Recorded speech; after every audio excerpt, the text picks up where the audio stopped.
Bonsoir et merci de nous rejoindre pour cette nouvelle édition de Zone d'ombre. L'Aiglon Collège fait partie de la crème des écoles privées de ce pays. C'est même une des écoles les plus chics du monde. Et c'est dans ce contexte que se produit en mars 2000 une histoire sordide, le viol de 3 étudiantes.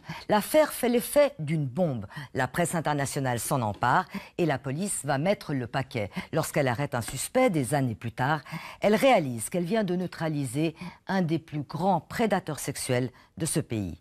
Le rappel des faits avec Muriel Siki et Wilfred Rebeté.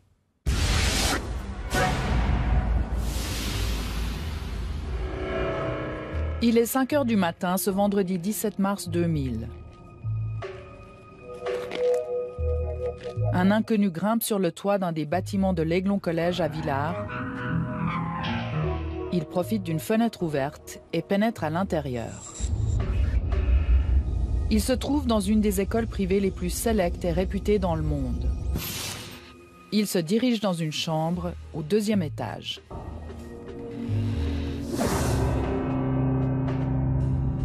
Il s'est introduit dans la chambre occupée par les 3 victimes, toutes 3 âgées d'un peu moins de 15 ans. Il y a une forte odeur. Avant d'agresser les filles, l'inconnu verse du trichloréthylène dans la chambre et sur les lits. Un solvant qui agit comme une sorte d'anesthésiant.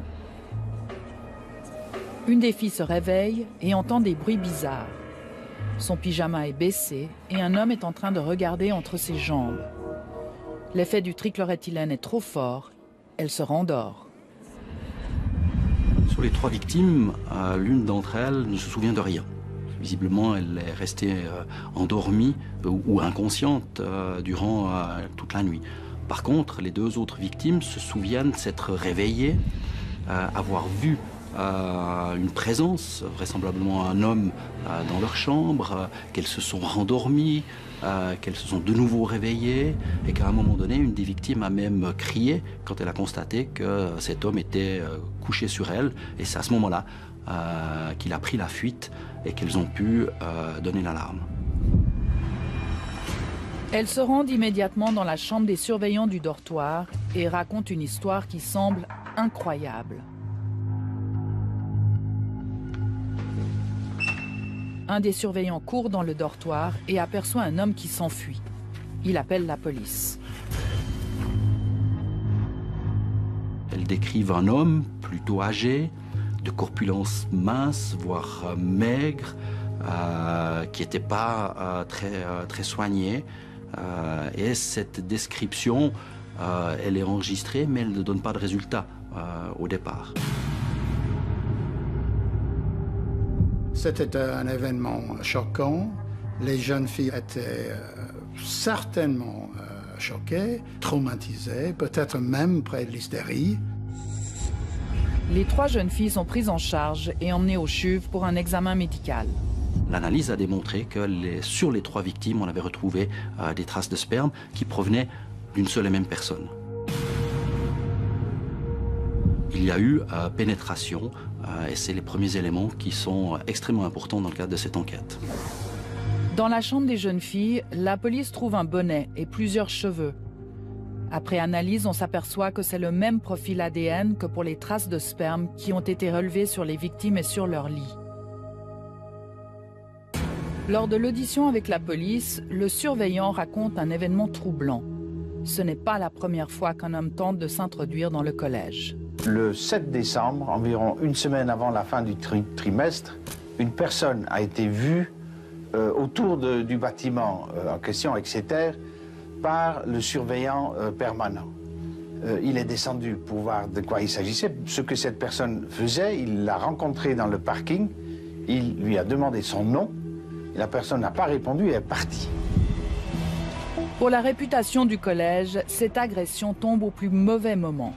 Béatrice, la fille aînée du prince Andrew, est inscrite pour la rentrée. Mais tout est remis en question. Cette histoire fascine la presse internationale qui arrive en masse à Villars.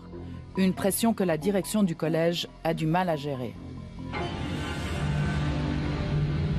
C'était particulièrement difficile parce que j'avais un peu le bras tordu par la police. Je ne devrais pas donner les faits parce que personne ne connaissait les faits. Alors c'était un stress, oui. Le doyen de l'école nous a consigné de ne pas parler aux journalistes, ni de parler aux policiers. Et si jamais on se faisait poser des questions, de les référer à l'administration de l'école. Extrêmement préoccupée par son image, la direction du collège va même jusqu'à nier qu'il y a eu viol. Mais la police parle d'actes sexuels. Il n'y a aucune preuve qu'il y a eu même attouchement. Les semaines passent et l'enquête piétine. Les rumeurs les plus folles circulent autour de l'agression, y compris autour du témoignage des victimes. Il y a bien entendu l'agression à caractère sexuel d'une personne externe, mais il aurait très bien pu être aussi confronté à une situation de relation intime consentie, mais interdite par le règlement du collège, et donc une situation que les victimes auraient éventuellement voulu cacher. Une des théories, c'était plutôt l'élève. On pensait peut-être qu'il y avait une fête dans une des chambres. Et puis, pour pas se faire punir, elles avaient inventé une histoire. Ça, c'était une des histoires qui courait. Oui, il y avait une certaine tension sur tout ça. Mais le grand problème, c'est que ça a duré. J'ai essayé de décourager les rumeurs parmi les élèves, mais c'est impossible en fait. Tout le monde parle. La justice déclenche alors une opération sans précédent. Elle ordonne des prélèvements systématiques d'ADN sur tout le personnel masculin, ainsi que sur les élèves masculins âgés de plus de 14 ans, du jamais vu dans le canton de Vaud. C'est plus de 170 personnes qu'on a contactées pour faire une comparaison entre le profil ADN retrouvé sur les lieux et le profil ADN de ces personnes. C'était bizarre. On a eu les tests ADN dans la salle à manger. Ils sont venus faire prélever de la salive. Tous les résultats étaient négatifs. C'était un peu un soulagement, je suppose. Comme directeur à ce moment-là, ça aurait été vraiment un désastre si ça avait été un professeur, par exemple. 170 personnes testées, toutes disculpées. 5 mois après l'agression, il n'y a aucune piste sérieuse. On ne sait toujours pas qui a violé les 3 pensionnaires de l'Aiglon Collège.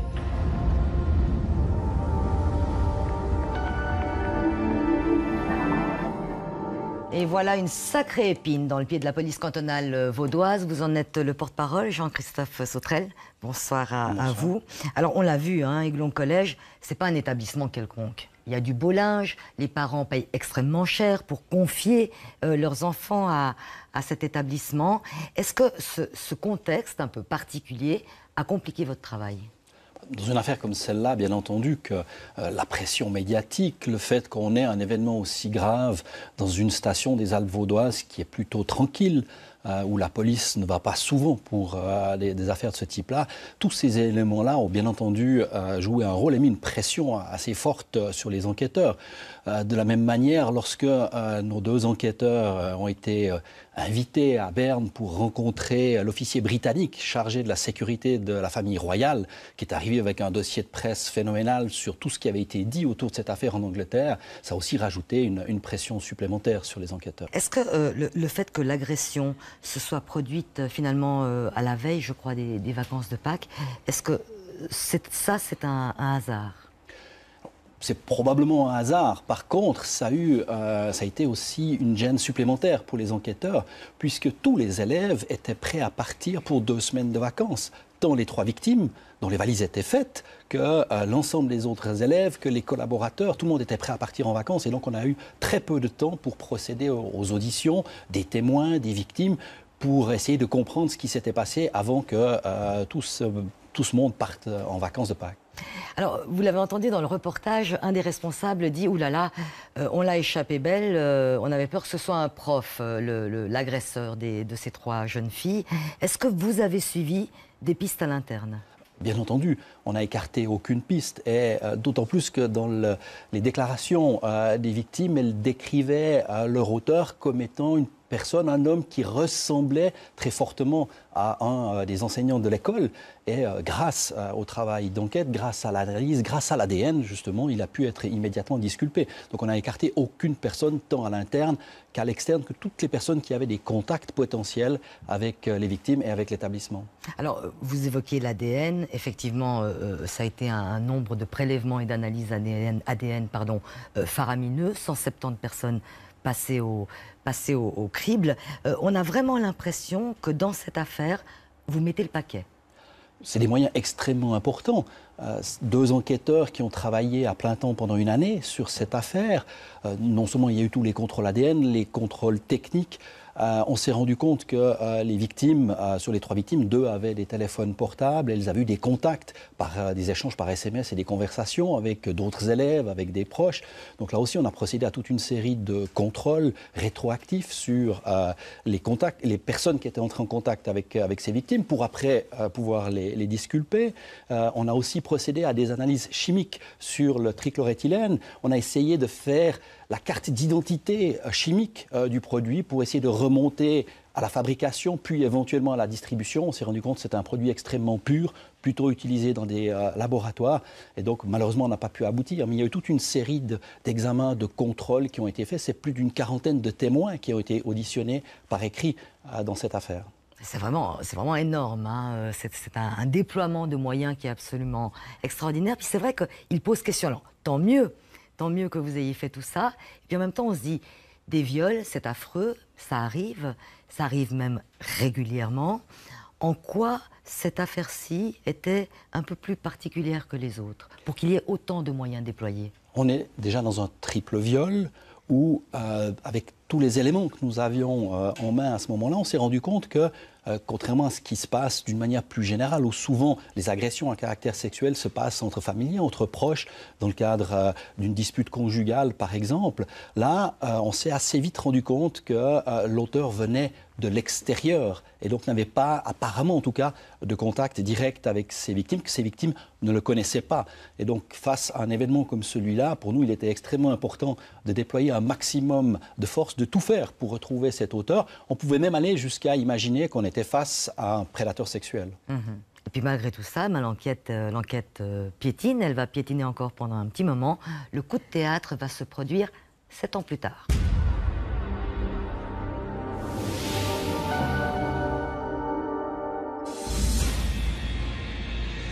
Août 2007, 7 ans après l'agression de l'Aiglon College, une banale histoire de voyeurisme à Olten va tout faire basculer. Depuis plusieurs mois, une jeune fille sans histoire est harcelée et suivie par un homme étrange. Voyait-il en moi une fille qu'il aurait perdue ou quelque chose comme ça?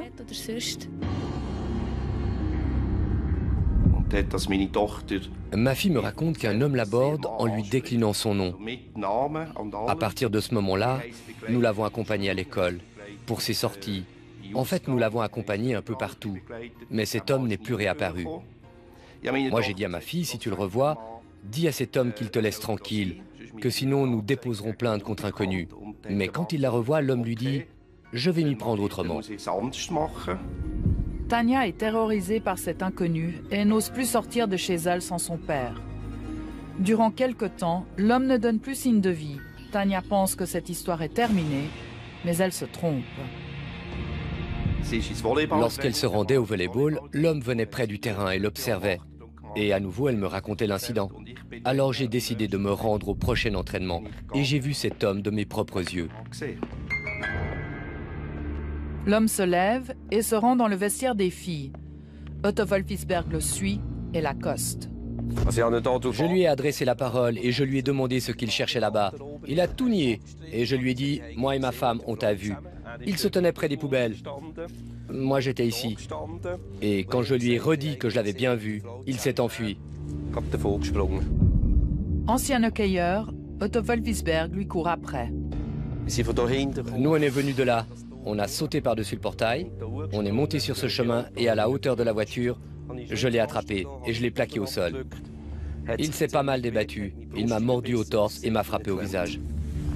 Sa fille reconnaît l'homme qui la traque depuis des mois. La police arrive sur place, l'inconnu est arrêté, mais ne semble pas prendre cette arrestation au sérieux. En fait, il rigolait. Il affichait même une certaine arrogance. Il ne se rendait pas compte de ce qui lui arrivait. Le policier lui demande s'il a un problème. Et lui, il avoue qu'il est un voyeur. Il rigolait, il était arrogant et il restait sûr de lui. Quelques jours plus tard, il se rend au poste de police. Son agresseur est là, il a l'air négligé et sale, il est mal habillé et il est toujours très sûr de lui. La police demande si Otto Wolfisberg veut déposer plainte. Il hésite. Là, le policier m'explique que si je le fais, grâce à la police scientifique, on pourrait probablement le confondre et même prélever son ADN. Alors j'ai répondu OK, je dépose plainte pour lésion corporelle simple.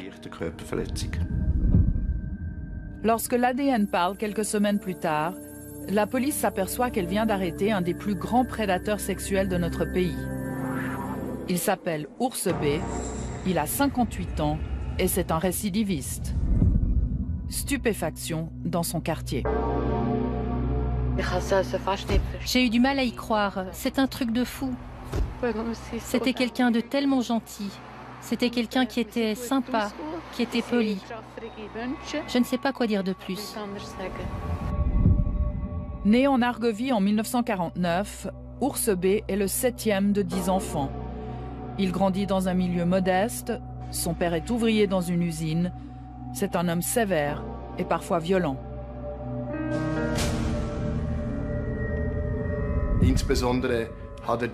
Il exerçait un strict contrôle, en particulier sur les sœurs d'Ours B.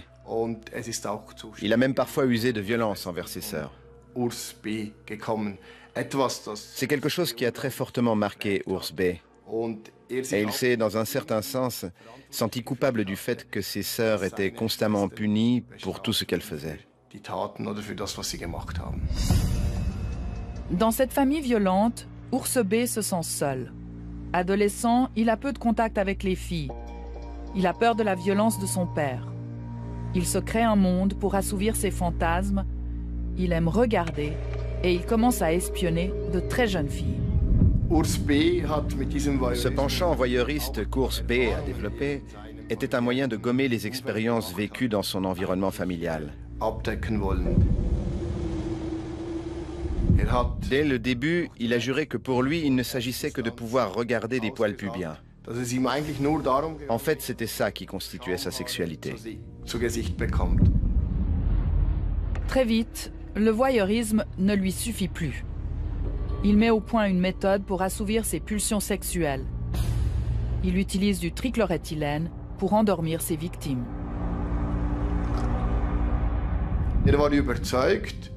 Il était convaincu, dès lors que ses victimes étaient endormies et qu'elles ne se rendaient compte de rien, que personne ne leur poserait de questions dans leur entourage familial, puisqu'elles n'en étaient pas conscientes.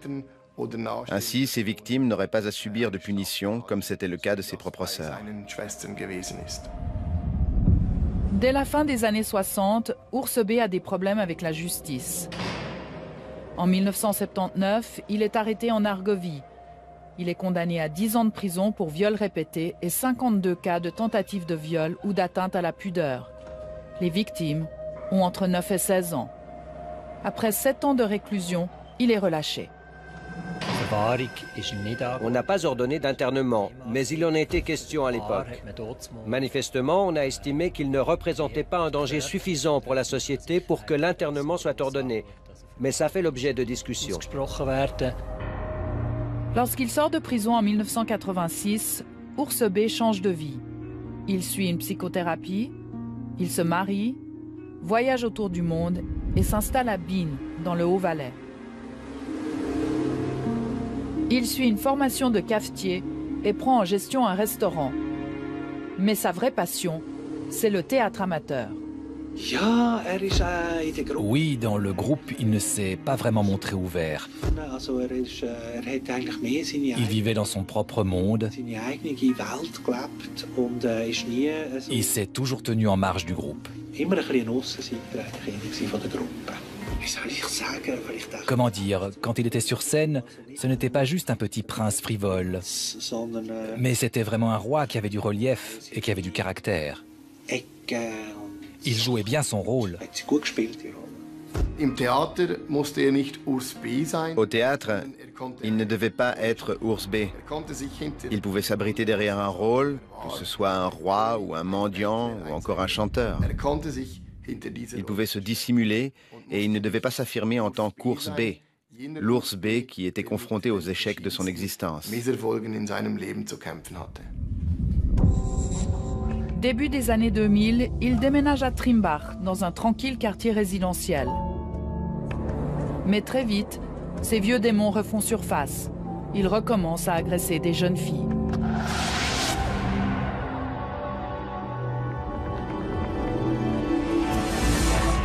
Bon, Ours B a quand même été arrêté, Jean-Christophe Sautrel, mais on a un peu l'impression que cette arrestation est due au hasard. Quand tout a été mis en œuvre pour essayer de retrouver, d'identifier l'auteur d'une infraction et que malgré cela on n'y arrive pas, il faut parfois aussi un petit peu de chance. Mais en même temps, si les policiers à Solleroy n'avaient pas eu le réflexe d'aller jusqu'à trouver un élément leur permettant de prélever l'ADN de Ours B pour l'introduire dans la base de données nationale, on n'aurait pas identifié à ce moment-là l'auteur de ce triple viol de Villars. Et donc là, il y a aussi cette bonne appréciation du policier qui a pris la bonne décision au bon moment. Sur la base des auditions, il s'est rendu compte qu'il avait affaire pas seulement à un voyeur, mais qu'il avait affaire à quelqu'un qui potentiellement avait pu commettre d'autres choses beaucoup plus graves. Et puis ce sont aussi des techniques d'interrogatoire qui ont permis de, j'allais dire, de dérouler la pelote. Hein. Une fois que les Solleroy nous ont transmis cette information, les policiers vaudois se sont rendus au domicile d'Ours B pour l'interpeller, pour faire une perquisition. C'est là notamment qu'au domicile d'Ours B, l'enquêteur de l'époque a retrouvé une photo de l'auteur à la même période. Et c'était la copie conforme du portrait robot qu'avaient donné les victimes, notamment le fameux professeur qui avait été disculpé à l'époque. Donc elles avaient bien décrit leur agresseur. La description était parfaite, c'était pas la bonne personne, c'était pas le professeur, c'était Ours B. Et puis lors de l'audition, dans ce genre de situation, c'est toujours extrêmement difficile pour le policier de trouver la manière d'entrer en contact avec un individu qui a commis des choses atroces sans le juger. Et puis là, le policier a eu l'idée de lui poser la question si, il y a quelques années, vous n'avez pas perdu un bonnet dans le canton de Vaud.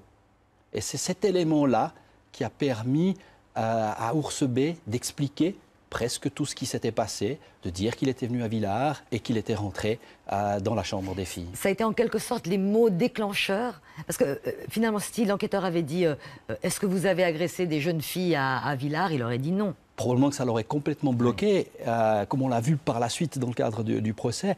Mais là, en l'occurrence, il fallait trouver cet élément pour le mettre en confiance, pour l'amener à expliquer ce qu'il avait fait. Et c'est cet élément-là qui a été l'élément déclencheur.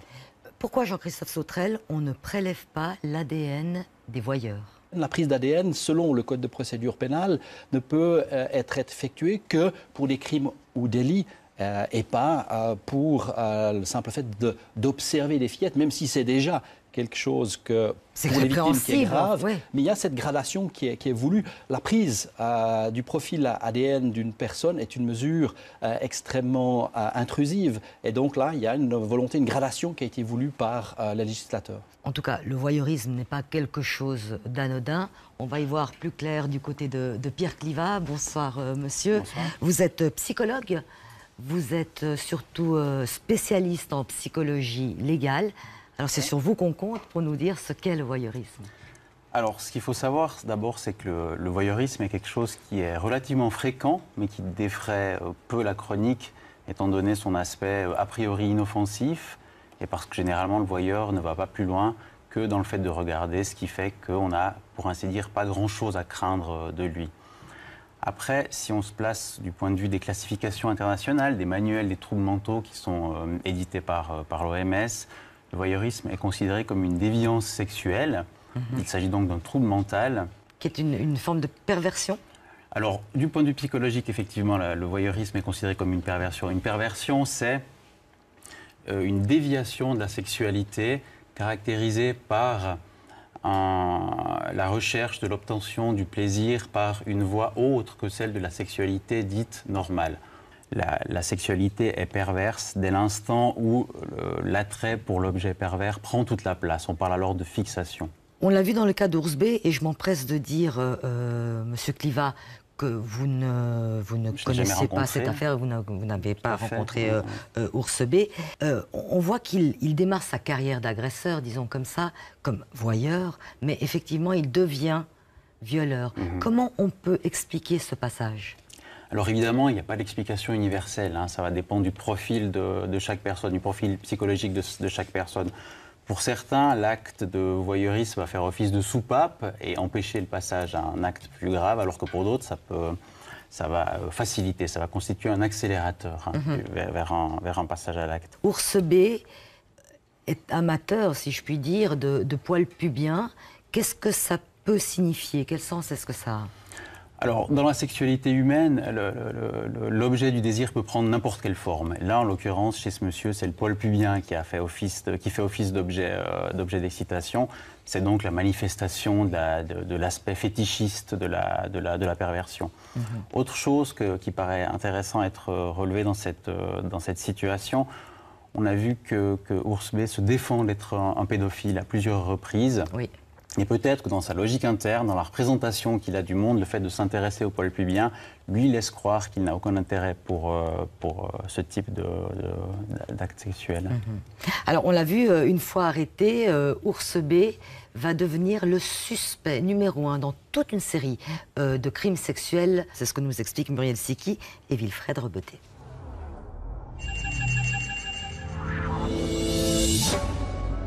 Ours B n'a peur de rien et prend tous les risques pour satisfaire ses pulsions sexuelles. Il commet ses crimes toujours de nuit et toujours avec son trichloroéthylène. Dans la nuit du 4 au 5 septembre 1996, il pénètre dans un camp de vacances à Fiche en Valais. Il entre dans une des chambres où dorment 5 filles âgées de 13 à 14 ans. Le matin, les filles encore endormies sont réveillées brusquement par la maîtresse. Elles s'aperçoivent que leurs pyjamas et leurs culottes ont été découpés.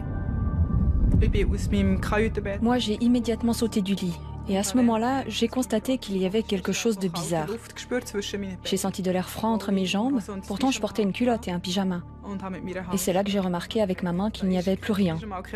En fait, c'était une grosse partie de tissu qui avait été découpée. Là, j'ai tout de suite crié qu'il m'était arrivé quelque chose. Préoccupée par l'horaire, la maîtresse suggère que c'est probablement une plaisanterie des garçons. Les filles s'habillent et partent en excursion. Patricia n'est pas bien. Ça m'a bouleversée. Quelqu'un m'a fait quelque chose pendant que je dormais.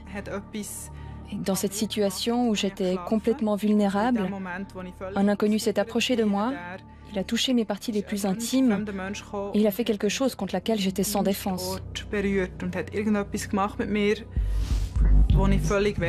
J'ai commencé à pleurer, je tremblais. J'aurais souhaité qu'on s'arrête n'importe où pour que je puisse téléphoner à ma mère. Je ne sais pas ce qui est arrivé cette nuit-là. La seule certitude, c'est que quelqu'un a violé mon intimité alors que j'étais sans défense. Patricia parvient enfin à appeler sa mère. L'adolescente est entendue par la police, mais ne subit pas d'examen gynécologique. Son pyjama et sa culotte sont séquestrés et transmis à la police scientifique. On ne trouvera aucun ADN sur ses vêtements, ni sur ceux de ses camarades. Quand Patricia rentre chez elle, elle ne sait toujours pas ce qui lui est arrivé, ni qui l'a agressée. La police décide de placer des caméras de surveillance dans le camp de vacances. Pour la première fois, nous diffusons ces images. Cette scène se déroule 6 mois après l'agression de Patricia. On voit un homme pénétrer dans le bâtiment à 4 heures du matin. L'image est floue et la police n'arrive pas à identifier l'intrus. J'ai vu l'homme qui rentrait dans ma chambre, dans l'autre chambre plutôt. Et puis, qu'est-ce que tu as pensé? C'était un prof qui venait surveiller. Puis en fait, c'était un homme qui venait voir les filles. Ça t'a fait peur? Comment tu as réagi? Sur le coup, non, mais après, oui. Il était très prudent, tant au niveau de sa méthode pour s'introduire dans les bâtiments, pour poser le produit qui plongeait dans le sommeil les enfants, tout autant que pour repartir en effaçant un maximum de traces. Entre 1994 et 1997, Ours B a agressé une trentaine de jeunes filles dans le camp de Fiche. Toujours dans les années 90, une autre victime est plus sauvagement attaquée. Ours B est accusé de l'avoir violée à 2 reprises, un viol qu'il a toujours nié. Autre lieu, autre crime, en 1998, Ours B entre 2 fois dans une maison du Bas-Valais. Au milieu de la nuit, ma fille de 14 ans se lève, vient me chercher dans la chambre et me dit que quelqu'un s'est introduit dans sa chambre. Alors évidemment que moi, sur le moment, je lui dis qu'elle a certainement fait un cauchemar. Quelque temps plus tard, elle refait exactement la même chose, elle se lève, elle vient me chercher. Mais seulement cette fois, il y a une drôle d'odeur, une odeur de je ne sais quel produit. Et puis elle me dit de nouveau la même chose, qu'il y a une personne qui s'est introduite dans sa chambre, un homme, qui lui a caressé le visage, qui lui a caressé les cheveux, etc. Donc évidemment qu'à ce moment-là, on s'est inquiété quand même. Et on a appelé donc la police pour qu'elle vienne. La police prend l'affaire très au sérieux, car Ours B a déjà sévi dans plusieurs autres maisons. On a pris des mesures exceptionnelles aussi, jusqu'au point que l'on a eu des collègues qui ont dormi à proximité, ou voire même dans des appartements de victimes pour essayer d'interpeller l'auteur. Le 8 mars 2001, Ours B rentre dans une colonie de vacances à Ovrona. Une quarantaine d'enfants y séjournent. Il est 1h du matin. Il est surpris dans le corridor par une des maîtresses. Une fois de plus, il arrive à s'échapper. C'est cette porte-là qui a été ouverte plusieurs fois, puis où une maîtresse s'est énervée, elle passait porte s'ouvrait, puis le type est parti par là. Avant de s'enfuir, Ours B est entré dans une des chambres et a tenté d'agresser une fillette de 10 ans.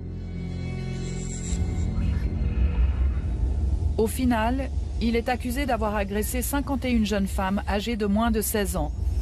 Il a sévi en toute impunité jusqu'en 2007, lorsqu'il est enfin arrêté.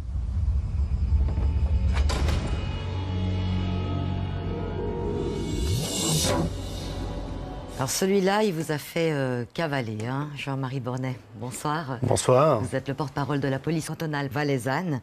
Comment Ours B a pu sévir aussi longtemps, bouger autant, sans être inquiété? Bien, vous l'avez résumé en indiquant sa mobilité, le fait de ne pas s'ancrer dans un secteur donné, le fait d'être discret, d'être malheureusement malin, le fait de ne pas laisser de traces, puisque par exemple à Fièche, ça n'est pas le nombre de vêtements par exemple qui manquaient pour les expertises, mais on était aussi à une époque où c'était les prémices de l'ADN. On était avant l'année 2000 qui a vu l'introduction d'ordonnances réglant l'application de l'ADN. Donc il y a eu quantité d'objets qui ont été transmis et aucune trace d'ADN à exploiter, ce qui n'aurait pas changé grand-chose, puisque finalement la clé du succès, c'est effectivement cet acte citoyen de ce papa Soleroy qui a interpellé ce malfrat, ce criminel, et puis 2, la police soleroise, comme l'a relevé mon collègue Sautrel, qui a eu ce réflexe de presque provoquer la plainte permettant d'arriver à ce test ADN. Mais les efforts ont été faits. Au Feriendorf à Fiège, par exemple, on a placé les caméras, comme ça a été relevé dans votre sujet, mais c'était encore la technologie VHS, donc pas grand-chose à exploiter. On était présents, on a des gens qui sont restés sur le site alors que c'était une durée de mois et d'années durant lesquelles il y avait quelques agressions. Donc pas simple pour nous. Une satisfaction et effectivement vraiment un soulagement lorsqu'on a l'information des Vaudois qui nous signalent le hit, comme on l'appelle, donc la reconnaissance de l'ADN par rapport à l'interpellation soleroise. Je crois qu'au milieu des années 90, il y a une autre affaire qui brouille un petit peu les pistes.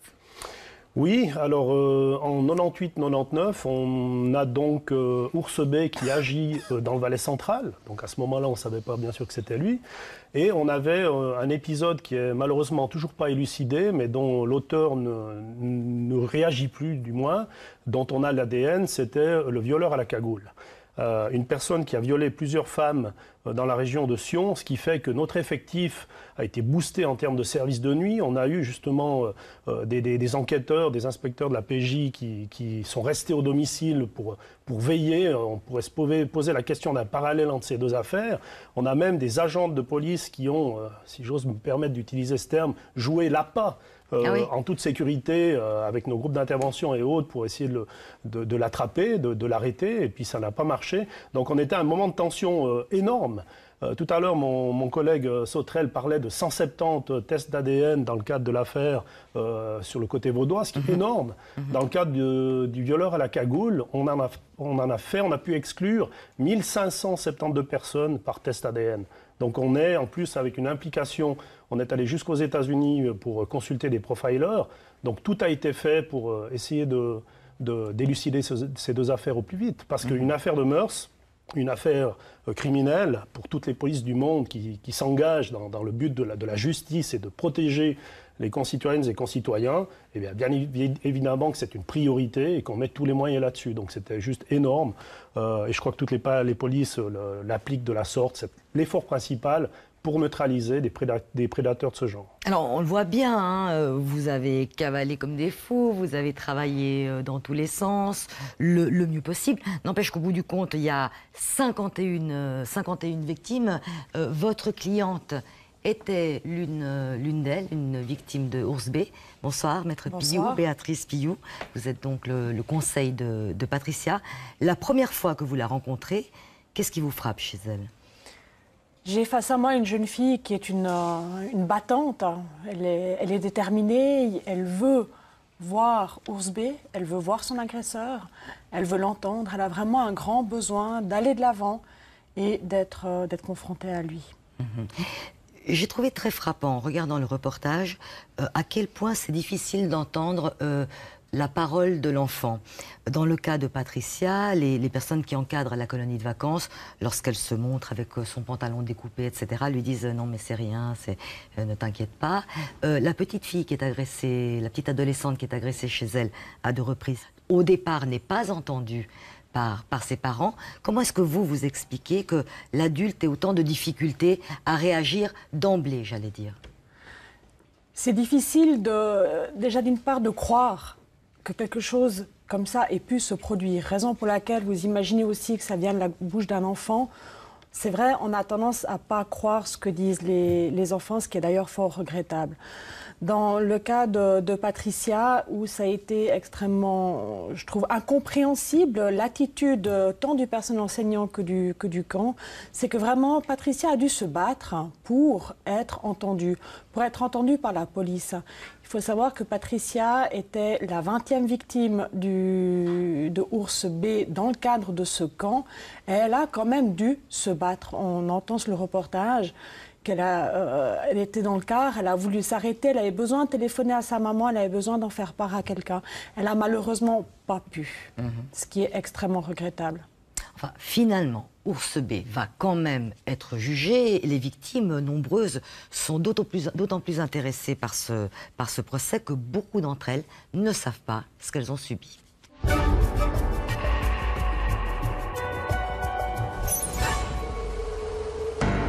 Le procès d'Ours B a lieu le 27 juin 2011 à Brigue. Sur les 51 victimes, seules 2 sont représentées par un avocat, dont Patricia. Le procès est ouvert au public. Les victimes ne sont plus des adolescentes, ce sont des femmes. Elles espèrent trouver des réponses. C'est la première fois que Patricia voit Ours B. Lorsqu'il a fait son apparition dans la salle du tribunal, c'était déjà quelque chose de très spécial pour moi. Il était plus petit que ce que je m'étais imaginé, plus âgé que ce que je m'étais imaginé. Mais tout ça était très bizarre, parce qu'en même temps, j'éprouvais de la compassion pour lui, en pensant qu'il devait avoir tellement de problèmes. Qu'est-ce qui s'était passé avec ce type ? Pour moi, c'était quand même très étrange de se rendre compte que ce type avait pu s'approcher tout près de moi il y a tant d'années. J'avais presque oublié.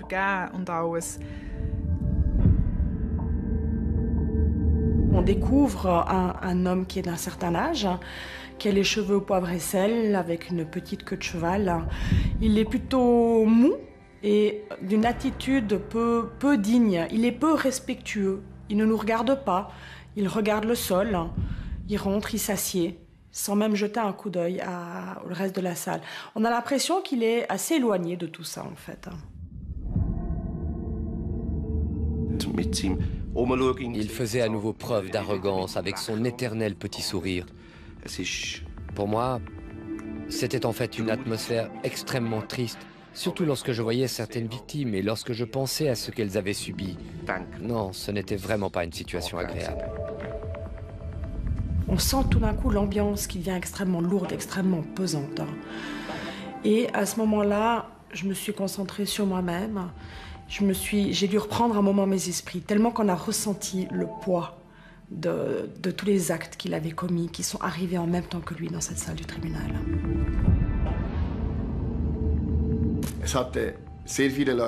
Il y avait beaucoup de monde, mais il était difficile de dire clairement si c'était des victimes ou des représentants des médias. Mais en tout cas, la salle était complètement remplie. Et Urs B a immédiatement eu l'impression que tout le monde allait se liguer contre lui. Il s'est tout de suite senti mal à l'aise dans cette salle. Et il croyait qu'il était seul contre tous.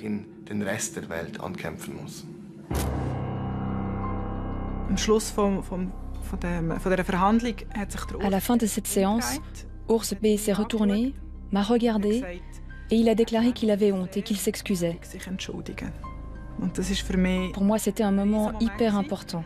C'était évidemment toujours étrange de le voir, mais pour moi, c'était la conclusion de cette histoire. Urs B ne donnera pas d'explication ni de détails sur ses nombreux crimes. Il sort du procès fâché. Il est condamné à 13 ans de réclusion. À sa manière, Urs B était furieux. Pas en raison de la peine prononcée, car il s'attendait bien évidemment à une condamnation, mais plutôt parce qu'il était convaincu que les juges n'avaient pas tenu compte de sa propre vision des choses. Et que ces mêmes juges n'avaient pas suffisamment respecté sa personne, sa dignité. Depuis, Urs B a fait recours.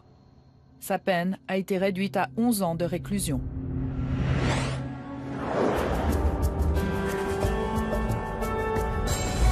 Alors, 11 ans de réclusion cette fois-ci. Urs B avait déjà écopé de 7 ans auparavant.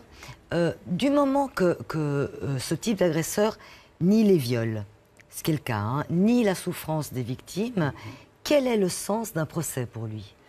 Alors oui, j'entends bien la déception du public, la déception des victimes dans ce genre de procès où on s'attend à des aveux, à des excuses, et là on se retrouve avec quelqu'un qui ne comprend pas vraiment ce qui lui arrive, qui n'a pas accès à l'idée de responsabilité ni de culpabilité.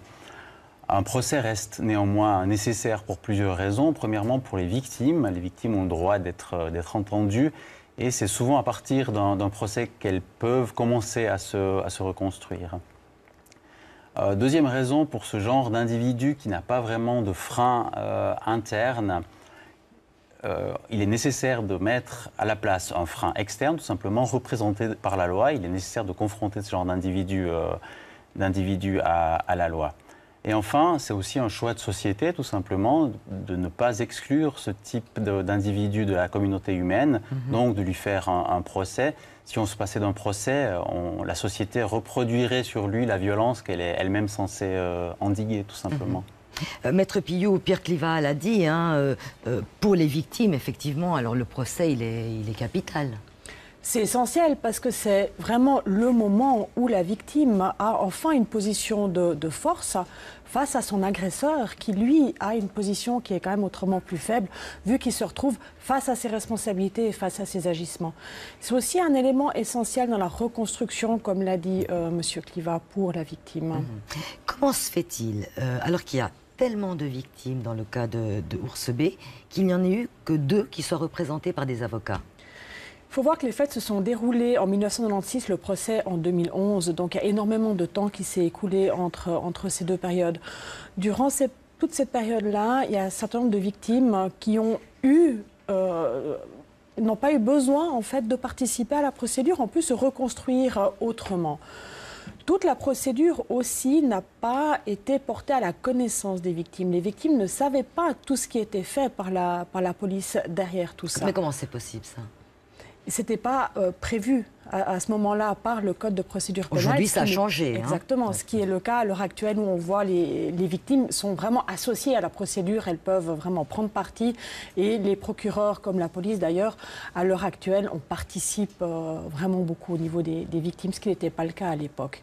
Là, Patricia, elle avait besoin, je vous ai dit tout à l'heure, c'est une combattante, hein, donc elle avait vraiment besoin d'aller jusqu'au bout du processus et elle avait besoin d'avoir un porte-parole en fait durant ce procès, tâche que j'ai assumée avec un grand plaisir.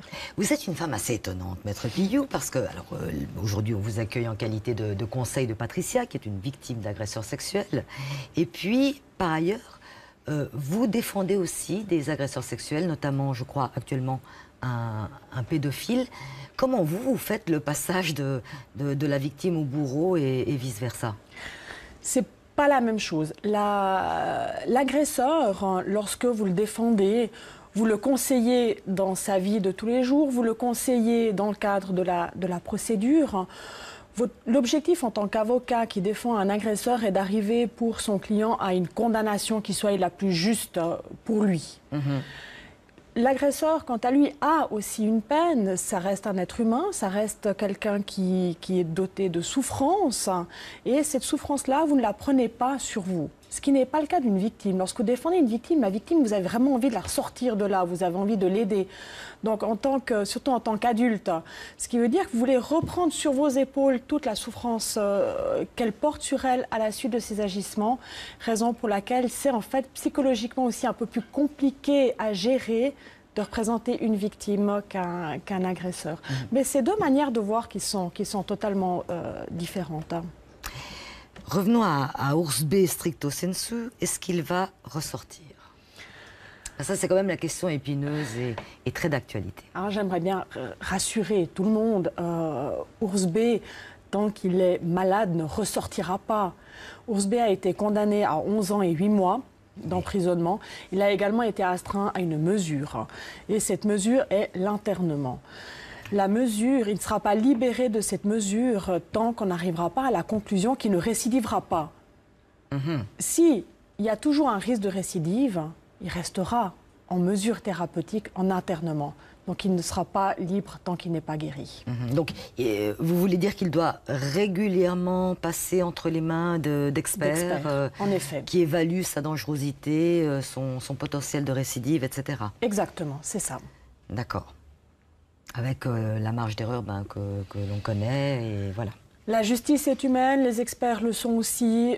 On ne peut pas exclure qu'il n'y ait aucun risque de récidive au moment où un agresseur tel que Ours B est mis en liberté. Effectivement. Alors c'est la deuxième fois qu'Ours B se retrouve en prison. Il a fait, on vous l'a dit, une longue liste de victimes. Et ce qui est difficile après pour les victimes et bien souvent pour leur famille, c'est de se reconstruire, comme nous l'expliquent Muriel Siki et Wilfred Rebeté.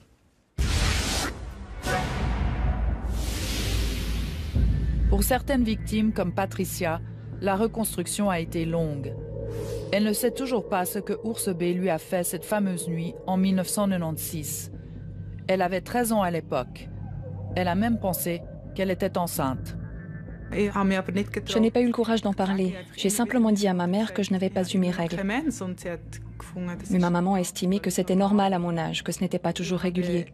Tous les soirs, dans mon lit, je posais mes mains sur mon ventre et je priais pour cet enfant non désiré. Je le bénissais.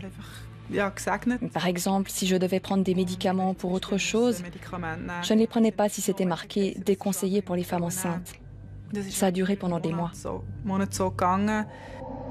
Pendant des années, elle n'a pas pu dormir sans s'enfermer. Elle plaçait des obstacles et des alarmes pour être réveillée si quelqu'un entrait dans sa chambre. Otto Wolfisberg, le père d'une des victimes, a lui aussi mis du temps à se reconstruire. Oui, j'ai été atteint psychologiquement. Pendant 6 mois, je n'ai pas pu travailler. J'étais à la clinique de jour. Mais j'étais bien soutenu par mon entreprise. Et j'ai eu un soutien psychologique. Parce qu'en fait, cet homme était toujours là, planté devant moi, dans ma tête. Et c'était difficile. J'ai dû me reconstruire. Ça a été une période difficile.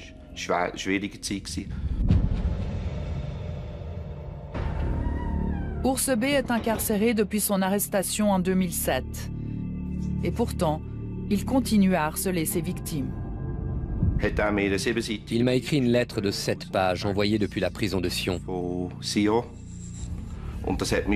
Et sur le moment, ça m'a à nouveau très fortement perturbé. J'ai dû reprendre des somnifères, tout est remonté à la surface quand j'ai reçu cette lettre.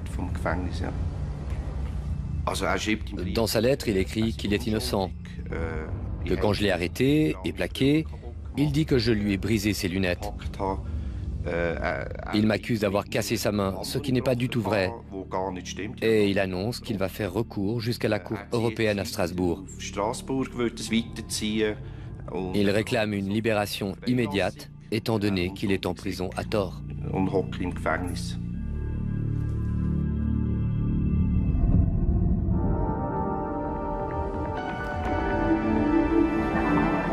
Alors à Zone d'ombre, nous avons aussi reçu notre lettre de Urs B, aussi une très longue lettre puisqu'elle comporte 9 pages.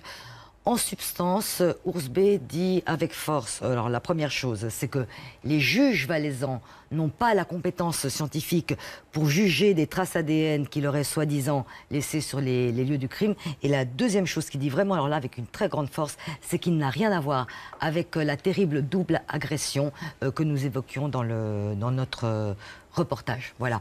Pierre Clivat, pourquoi est-ce que Urs B éprouve tellement le besoin de prendre la plume et d'écrire? Alors on a vu que pendant le procès, il estime ne pas avoir été entendu. On a affaire à quelqu'un qui se sent clairement lésé, même à certaines occasions victime. Donc il a besoin d'exprimer son point de vue. C'est la revendication procédurière de quelqu'un qui estime être dans son droit, tout simplement. On a parfois l'image d'un homme qui est un peu seul au monde. Je voudrais quand même dire que Urs B a été marié, que ce couple n'a pas eu d'enfant.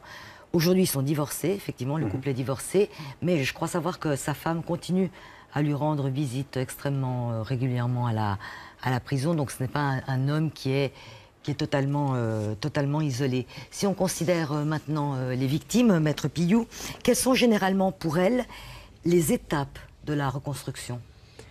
Un des premiers éléments qui est nécessaire à toute reconstruction, en tous les cas d'après ce que j'ai pu en voir, au travers des victimes que j'ai côtoyées, est le fait de pouvoir revivre ce dont on a été victime, mais avec la force d'un adulte, par exemple. Là, en l'espèce pour Patricia, ce qui aurait été important pour elle est d'obtenir l'information de la part de Urs B de ce dont elle a effectivement été victime, pour pouvoir, une fois qu'elle va mieux, revivre tout ça et avec beaucoup plus de force, avec éventuellement une force d'adulte, avec une famille autour, revivre et retravailler tout ça.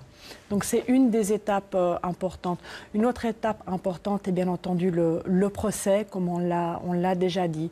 Et cette étape, par contre, Patricia a pu le vivre et je pense qu'elle l'a bien vécu. Comment elle va aujourd'hui, globalement? Patricia va bien.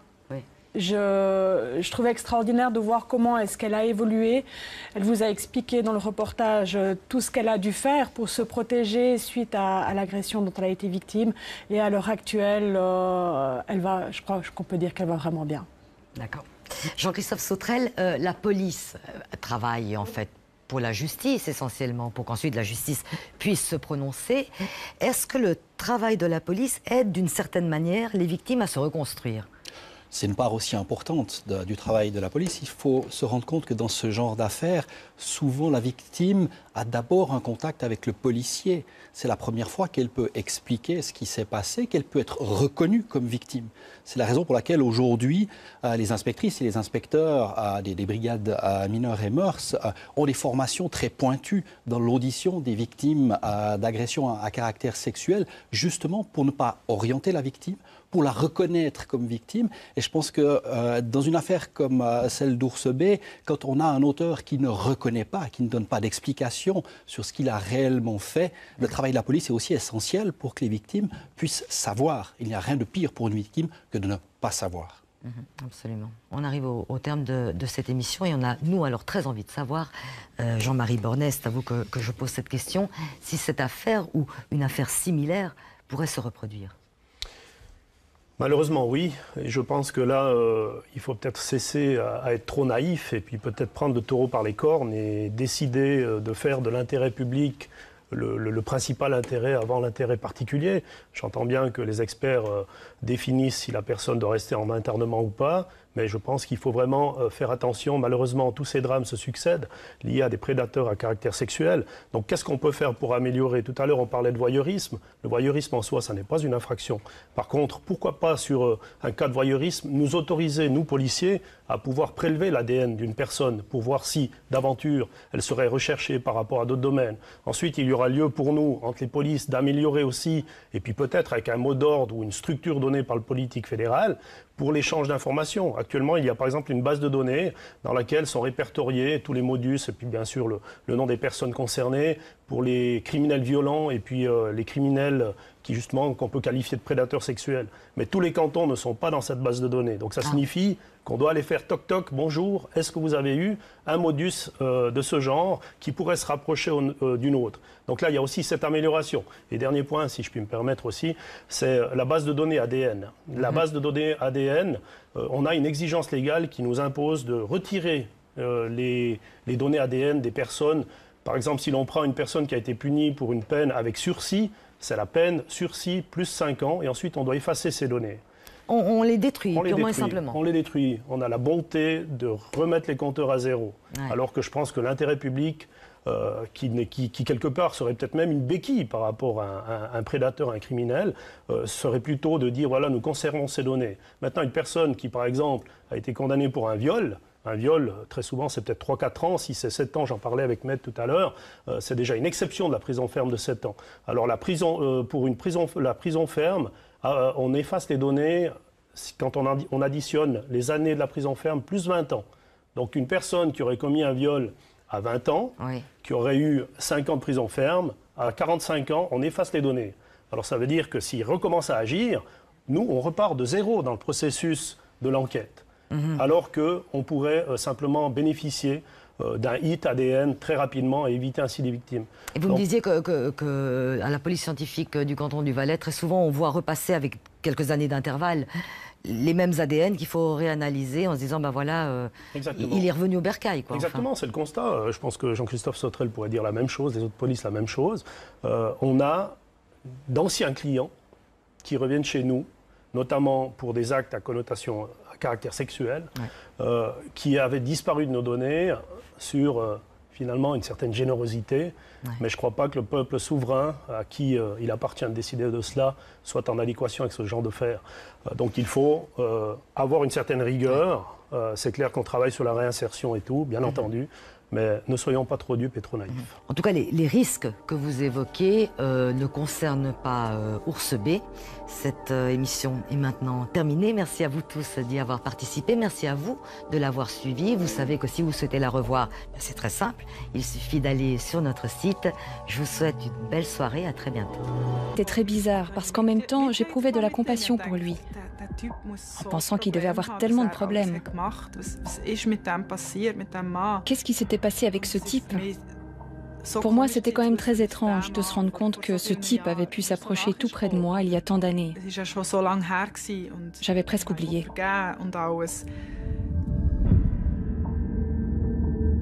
On découvre un homme qui est d'un certain âge, qui a les cheveux au poivre et sel, avec une petite queue de cheval. Il est plutôt mou et d'une attitude peu digne. Il est peu respectueux. Il ne nous regarde pas. Il regarde le sol. Il rentre, il s'assied, sans même jeter un coup d'œil au reste de la salle. On a l'impression qu'il est assez éloigné de tout ça, en fait. Il faisait à nouveau preuve d'arrogance avec son éternel petit sourire. Pour moi, c'était en fait une atmosphère extrêmement triste, Surtout lorsque je voyais certaines victimes et lorsque je pensais à ce qu'elles avaient subi. Non, ce n'était vraiment pas une situation agréable. On sent tout d'un coup l'ambiance qui devient extrêmement lourde, extrêmement pesante. Et à ce moment-là, je me suis concentrée sur moi-même. J'ai dû reprendre un moment mes esprits, tellement qu'on a ressenti le poids de tous les actes qu'il avait commis, qui sont arrivés en même temps que lui dans cette salle du tribunal.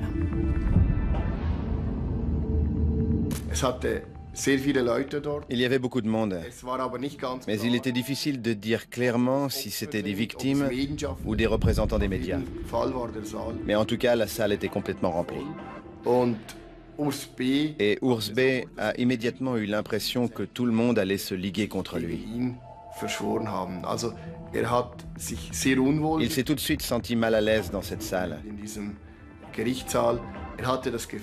Et il croyait qu'il était seul contre tous.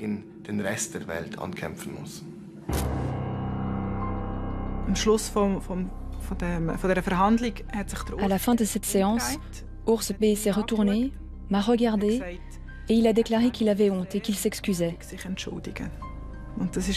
Pour moi, c'était un moment hyper important. C'était évidemment toujours étrange de le voir, mais pour moi, c'était la conclusion de cette histoire. Urs B ne donnera pas d'explication ni de détails sur ses nombreux crimes.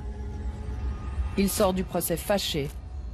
Il est condamné à 13 ans de réclusion. À sa manière, Urs B était furieux. Pas en raison de la peine prononcée, car il s'attendait bien évidemment à une condamnation, mais plutôt parce qu'il était les concitoyennes et concitoyens, et bien évidemment que c'est une priorité et qu'on met tous les moyens là-dessus. Donc c'était juste énorme. Et je crois que toutes les polices l'appliquent de la sorte. C'est l'effort principal pour neutraliser des prédateurs de ce genre. Alors on le voit bien, hein, vous avez cavalé comme des fous, vous avez travaillé dans tous les sens, le mieux possible. N'empêche qu'au bout du compte, il y a 51 victimes. Votre cliente était l'une d'elles, une victime de Urs B. Bonsoir, Maître Pillou, Béatrice Pillou. Vous êtes donc le conseil de Patricia. La première fois que vous la rencontrez, qu'est-ce qui vous frappe chez elle? J'ai face à moi une jeune fille qui est une battante. Elle est déterminée, elle veut voir Urs B, elle veut voir son agresseur, elle veut l'entendre. Elle a vraiment un grand besoin d'aller de l'avant et d'être confrontée à lui. J'ai trouvé très frappant, en regardant le reportage, à quel point c'est difficile d'entendre la parole de l'enfant. Dans le cas de Patricia, les personnes qui encadrent la colonie de vacances, lorsqu'elle se montre avec son pantalon découpé, etc., lui disent non mais c'est rien, ne t'inquiète pas. La petite fille qui est agressée, la petite adolescente qui est agressée chez elle à 2 reprises, au départ n'est pas entendue par ses parents. Comment est-ce que vous expliquez que l'adulte ait autant de difficultés à réagir d'emblée, j'allais dire? C'est difficile déjà d'une part de croire que quelque chose comme ça ait pu se produire. Raison pour laquelle vous imaginez aussi que ça vient de la bouche d'un enfant. C'est vrai, on a tendance à ne pas croire ce que disent les enfants, ce qui est d'ailleurs fort regrettable. Dans le cas de Patricia, où ça a été extrêmement, je trouve, incompréhensible, l'attitude tant du personnel enseignant que du camp, c'est que vraiment Patricia a dû se battre pour être entendue par la police. Il faut savoir que Patricia était la 20e victime de Urs B dans le cadre de ce camp. Et elle a quand même dû se battre. On entend sur le reportage elle était dans le car, elle a voulu s'arrêter, elle avait besoin de téléphoner à sa maman, elle avait besoin d'en faire part à quelqu'un. Elle n'a malheureusement pas pu, ce qui est extrêmement regrettable. Enfin, finalement, Urs B va quand même être jugé. Les victimes nombreuses sont d'autant plus intéressées par ce procès que beaucoup d'entre elles ne savent pas ce qu'elles ont subi.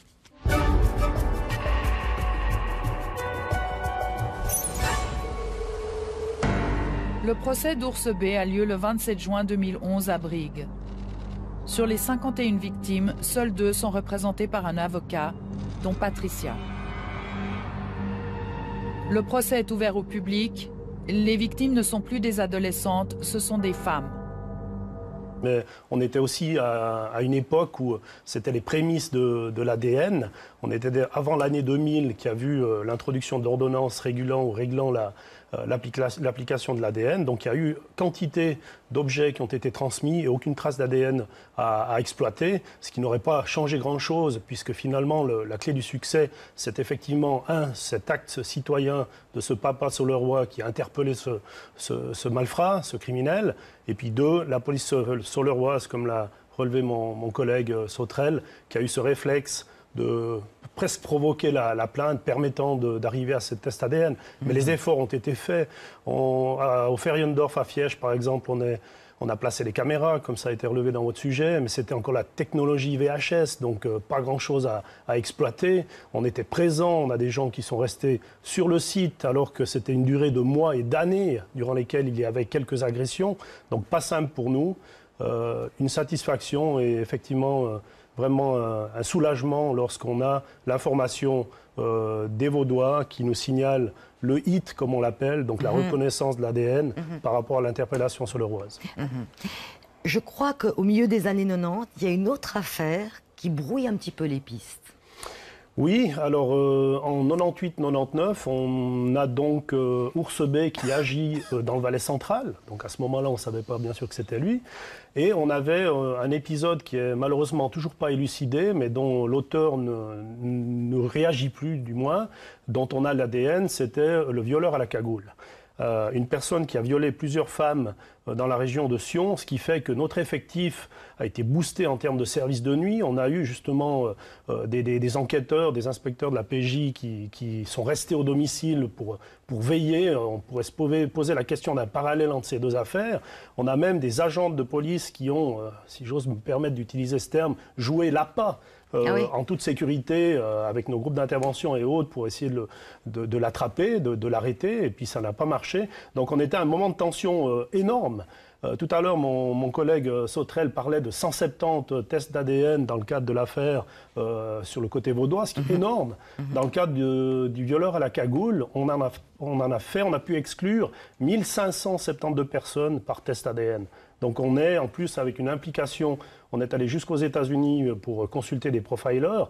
Donc tout a été fait pour essayer d'élucider ces deux affaires au plus vite. Parce qu'une affaire de mœurs, une affaire criminelle, pour toutes les polices du monde qui s'engagent dans le but de la justice et de protéger les concitoyennes et concitoyens, eh bien évidemment que c'est une priorité et qu'on met tous les moyens là-dessus. Donc c'était juste énorme. Et je crois que toutes les polices l'appliquent de la sorte. C'est l'effort principal pour neutraliser. C'est essentiel parce que c'est vraiment le moment où la victime a enfin une position de force face à son agresseur qui, lui, a une position qui est quand même autrement plus faible vu qu'il se retrouve face à ses responsabilités et face à ses agissements. C'est aussi un élément essentiel dans la reconstruction, comme l'a dit M. Cliva, pour la victime. Comment se fait-il, alors qu'il y a tellement de victimes dans le cas de Oursebet, qu'il n'y en ait eu que 2 qui soient représentés par des avocats? Il faut voir que les faits se sont déroulés en 1996, le procès en 2011. Donc il y a énormément de temps qui s'est écoulé entre ces deux périodes. Durant toute cette période-là, il y a un certain nombre de victimes qui ont n'ont pas eu besoin en fait de participer à la procédure, en plus se reconstruire autrement. Toute la procédure aussi n'a pas été portée à la connaissance des victimes. Les victimes ne savaient pas tout ce qui était fait par la police derrière tout ça. Mais comment c'est possible ça?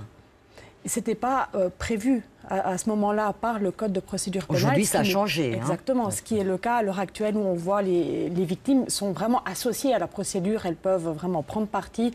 Et les procureurs, comme la police d'ailleurs, à l'heure actuelle, on participe vraiment beaucoup au niveau des victimes, ce qui n'était pas le cas à l'époque.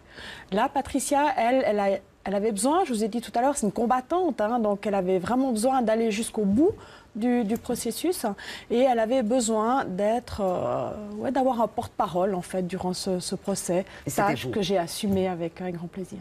Vous êtes une femme assez étonnante, Maître Pillou, parce que aujourd'hui on vous accueille en qualité de conseil de Patricia, qui est une victime d'agresseurs sexuels, et puis par ailleurs vous défendez aussi des agresseurs sexuels, notamment je crois actuellement un pédophile. Comment vous faites le passage de la victime au bourreau et vice-versa? C'est pas la même chose. L'agresseur, lorsque vous le défendez, vous le conseillez dans sa vie de tous les jours, vous le conseillez dans le cadre de la procédure. L'objectif en tant qu'avocat qui défend un agresseur est d'arriver pour son client à une condamnation qui soit la plus juste pour lui. L'agresseur, quant à lui, a aussi une peine. Ça reste un être humain, ça reste quelqu'un qui est doté de souffrance. Et cette souffrance-là, vous ne la prenez pas sur vous. Ce qui n'est pas le cas d'une victime. Lorsque vous défendez une victime, la victime, vous avez vraiment envie de la ressortir de là, vous avez envie de l'aider. Donc, surtout en tant qu'adulte, ce qui veut dire que vous voulez reprendre sur vos épaules toute la souffrance qu'elle porte sur elle à la suite de ses agissements, raison pour laquelle c'est en fait psychologiquement aussi un peu plus compliqué à gérer de représenter une victime qu'un agresseur. Mais c'est deux manières de voir qui sont totalement différentes. Revenons à Urs B. stricto sensu. Est-ce qu'il va... Qui ont eu... n'ont pas eu besoin en fait de participer à la procédure, ont pu se reconstruire autrement.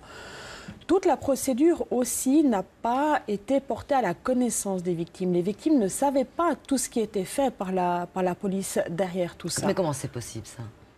C'était pas prévu à ce moment-là par le code de procédure pénale. Aujourd'hui, ça a changé. Exactement. Ce qui est le cas à l'heure actuelle où on voit les victimes sont vraiment associées à la procédure. Elles peuvent vraiment prendre parti.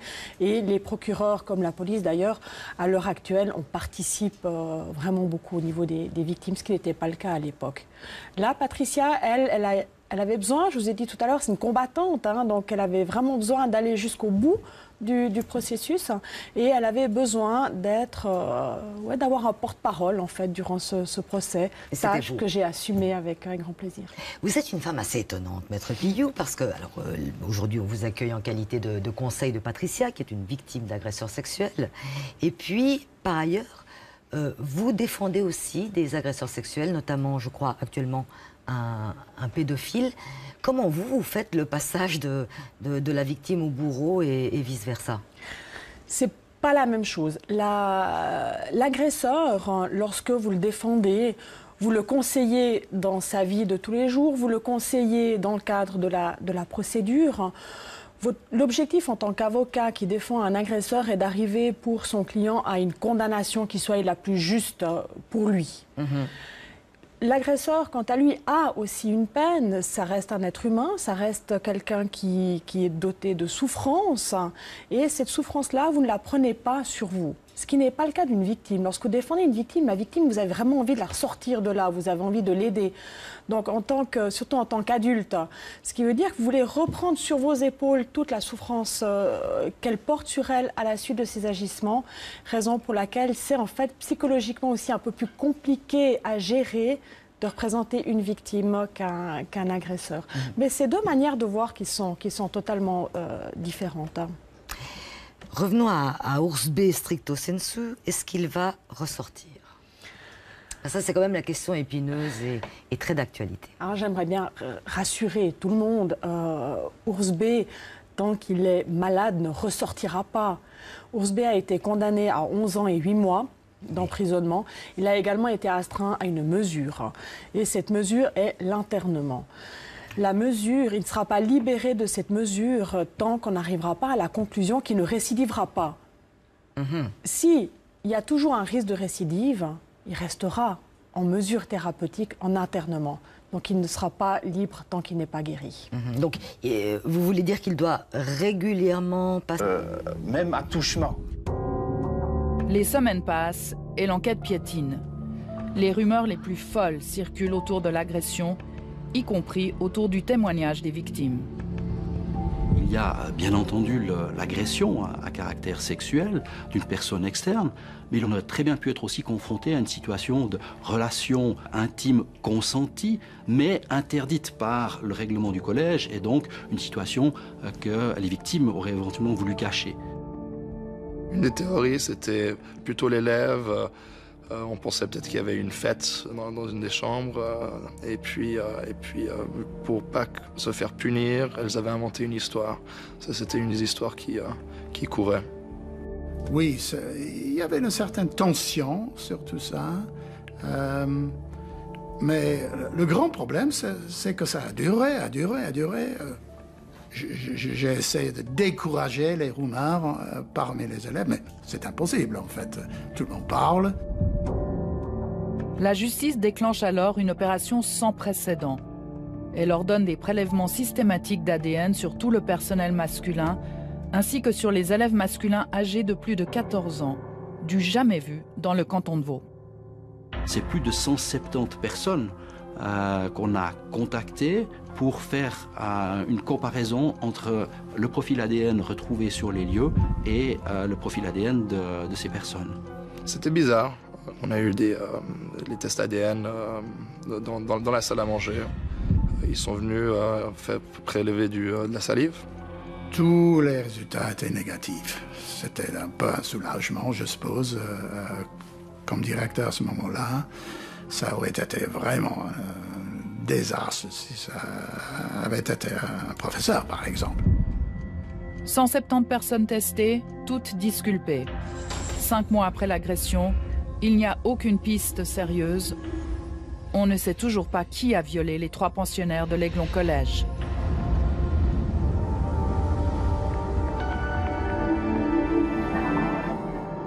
Et voilà une sacrée épine dans le pied de la police cantonale vaudoise. Vous en êtes le porte-parole, Jean-Christophe Sautrel.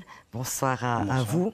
Alors, on l'a vu, Aiglon Collège, c'est pas un établissement quelconque. Il y a du beau linge, les parents payent extrêmement cher pour confier leurs enfants à cet établissement. Est-ce que ce contexte un peu particulier a compliqué votre travail ? Dans une affaire comme celle-là, bien entendu que la pression médiatique, le fait qu'on ait un événement aussi grave dans une station des Alpes vaudoises qui est plutôt tranquille, où la police ne va pas souvent pour des affaires de ce type-là, tous ces éléments-là ont bien entendu joué un rôle et mis une pression assez forte sur les enquêteurs. Elle était enceinte. Je n'ai pas eu le courage d'en parler. J'ai simplement dit à ma mère que je n'avais pas eu mes règles. Mais ma maman a estimé que c'était normal à mon âge, que ce n'était pas toujours régulier.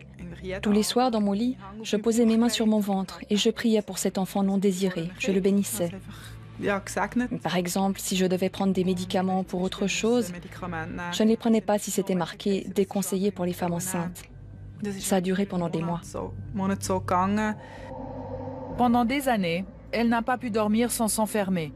Elle plaçait des obstacles et des alarmes pour être réveillée si quelqu'un entrait dans sa chambre. Otto Wolfisberg, le père d'une des victimes, a lui aussi mis du temps à se reconstruire. Oui, j'ai été atteint psychologiquement. Pendant 6 mois, je n'ai pas pu travailler. J'étais à la clinique de jour.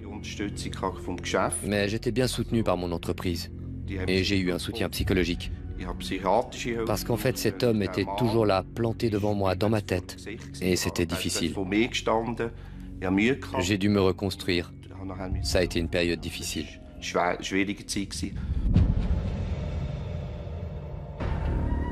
Ours B est incarcéré depuis son arrestation en 2007. Et pourtant, il continue à harceler ses victimes. Il m'a écrit une lettre de 7 pages envoyée depuis la prison de Sion. Et sur le moment, ça m'a à nouveau très fortement perturbé. J'ai dû reprendre des somnifères, tout est remonté à la surface quand j'ai reçu cette lettre. Dans sa lettre, il écrit qu'il est innocent, que quand je l'ai arrêté et plaqué, il dit que je lui ai brisé ses lunettes. Il m'accuse d'avoir cassé sa main, ce qui n'est pas du tout vrai. Et il annonce qu'il va faire recours jusqu'à la Cour européenne à Strasbourg. Il réclame une libération immédiate, étant donné qu'il est en prison à tort.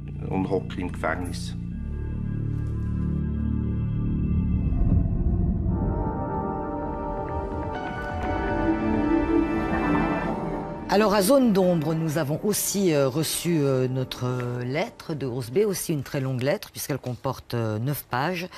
En substance, Ours B dit avec force, alors la première chose, c'est que les juges valaisans n'ont pas la compétence scientifique pour juger des traces ADN qu'il aurait soi-disant laissées sur les lieux du crime. Et la deuxième chose qu'il dit vraiment, alors là avec une très grande force, c'est qu'il n'a rien à voir avec la terrible double agression que nous évoquions dans notre reportage. Voilà. Pierre Clivat, pourquoi est-ce que Ours B éprouve tellement le besoin de prendre la plume et d'écrire? Alors on a vu que pendant le procès, il estime ne pas avoir été entendu. À la pudeur. Les victimes ont entre 9 et 16 ans. Après 7 ans de réclusion, il est relâché. On n'a pas ordonné d'internement, mais il en a été question à l'époque. Manifestement, on a estimé qu'il ne représentait pas un danger suffisant pour la société pour que l'internement soit ordonné. Mais ça fait l'objet de discussions. Lorsqu'il sort de prison en 1986, Ours B change de vie. Il suit une psychothérapie, il se marie, voyage autour du monde et s'installe à Bienne, dans le Haut-Valais.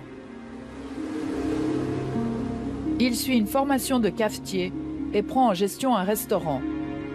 Mais sa vraie passion, c'est le théâtre amateur. Oui, dans le groupe, il ne s'est pas vraiment montré ouvert. Il vivait dans son propre monde. Il s'est toujours tenu en marge du groupe. Comment dire, quand il était sur scène, ce n'était pas juste un petit prince frivole, mais c'était vraiment un roi qui avait du relief et qui avait du caractère. Il jouait bien son rôle.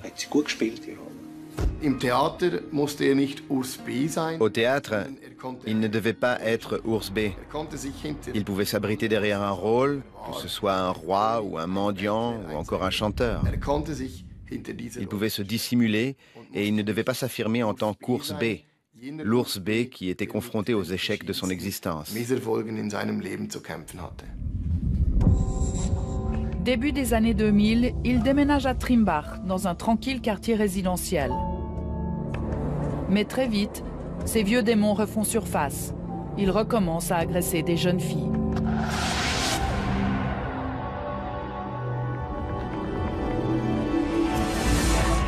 Bon, Ours B a quand même été arrêté, Jean-Christophe Sautrel, mais on a un peu l'impression que cette arrestation est due au hasard. Quand tout a été mis en œuvre pour essayer de retrouver, d'identifier l'auteur d'une infraction et que malgré cela on n'y arrive pas, il faut parfois aussi un petit peu de chance. Mais en même temps, si les policiers sur le roi n'avaient pas eu le réflexe d'aller jusqu'à trouver un élément leur permettant de prélever l'ADN de Ours B pour l'introduire dans la base de données nationale, on n'aurait pas identifié à ce moment-là l'auteur de ce triple viol de Villars. Et donc là, il y a aussi cette bonne appréciation du policier qui a pris la bonne décision au bon moment sur la base des auditions et s'est rendu compte qu'il avait affaire pas seulement à un voyeur, mais qu'il avait affaire à quelqu'un qui potentiellement avait pu commettre d'autres choses beaucoup plus graves. Et puis ce sont aussi des techniques d'interrogatoire. Criminel, pour toutes les polices du monde qui s'engagent dans le but de la justice et de protéger les concitoyennes et concitoyens, eh bien évidemment que c'est une priorité et qu'on met tous les moyens là-dessus. Donc c'était juste énorme. Et je crois que toutes les polices l'appliquent de la sorte. C'est l'effort principal pour neutraliser des prédateurs de ce genre. Alors on le voit bien, hein, vous avez cavalé comme des fous, vous avez travaillé dans tous les sens, le mieux possible. N'empêche qu'au bout du compte, il y a 51 victimes. Votre cliente était l'une d'elles, une victime de Ours B. Bonsoir, Maître Pillou, Béatrice Pillou. Vous êtes donc le conseil de Patricia. La première fois que vous la rencontrez, qu'est-ce qui vous frappe chez elle ? J'ai face à moi une jeune fille qui est une battante. Elle est déterminée, elle veut voir Ours B, elle veut voir son agresseur, elle veut l'entendre. Elle a vraiment un grand besoin d'aller de l'avant et d'être confrontée à lui. J'ai trouvé très frappant, en regardant le reportage, à quel point c'est difficile d'entendre la parole de l'enfant. Dans le cas de Patricia, les personnes qui encadrent la colonie de vacances, lorsqu'elle se montre avec son pantalon découpé, etc., lui disent non mais c'est rien, ne t'inquiète pas.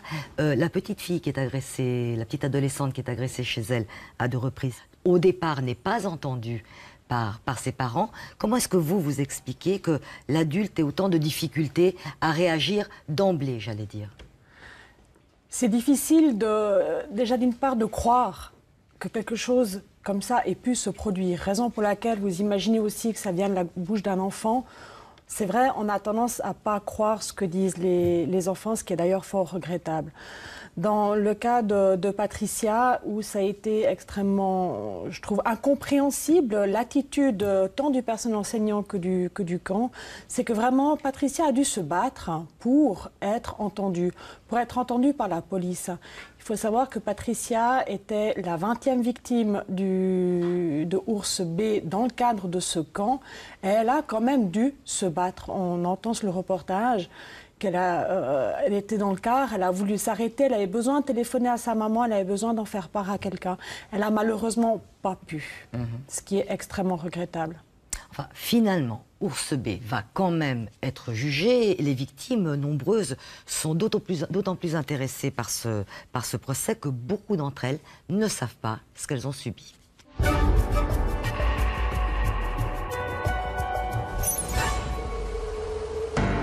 Le procès d'Ours B a lieu le 27 juin 2011 à Brigue.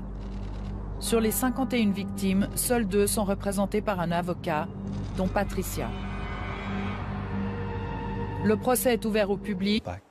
Alors, vous l'avez entendu dans le reportage, un des responsables dit « Ouh là là, on l'a échappé belle, on avait peur que ce soit un prof, l'agresseur de ces 3 jeunes filles ».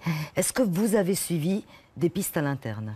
Bien entendu, on n'a écarté aucune piste, et d'autant plus que dans les déclarations des victimes, elles décrivaient leur auteur comme étant une personne, un homme qui ressemblait très fortement à un des enseignants de l'école. Et grâce au travail d'enquête, grâce à l'analyse, grâce à l'ADN, justement, il a pu être immédiatement disculpé. Donc on n'a écarté aucune personne, tant à l'interne qu'à l'externe, que toutes les personnes qui avaient des contacts potentiels avec les victimes et avec l'établissement.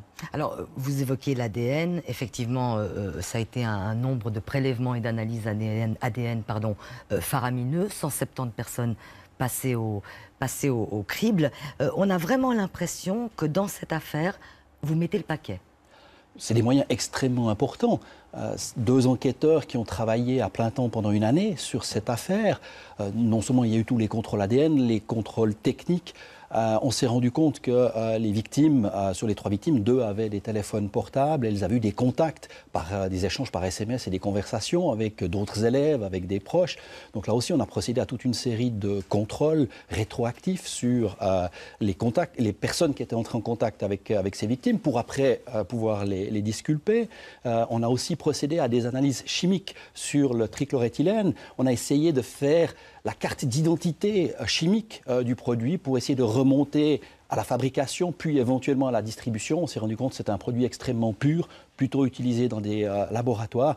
Et donc, malheureusement, on n'a pas pu aboutir. Mais il y a eu toute une série d'examens, de contrôles qui ont été faits. C'est plus d'une quarantaine de témoins qui ont été auditionnés par écrit dans cette affaire.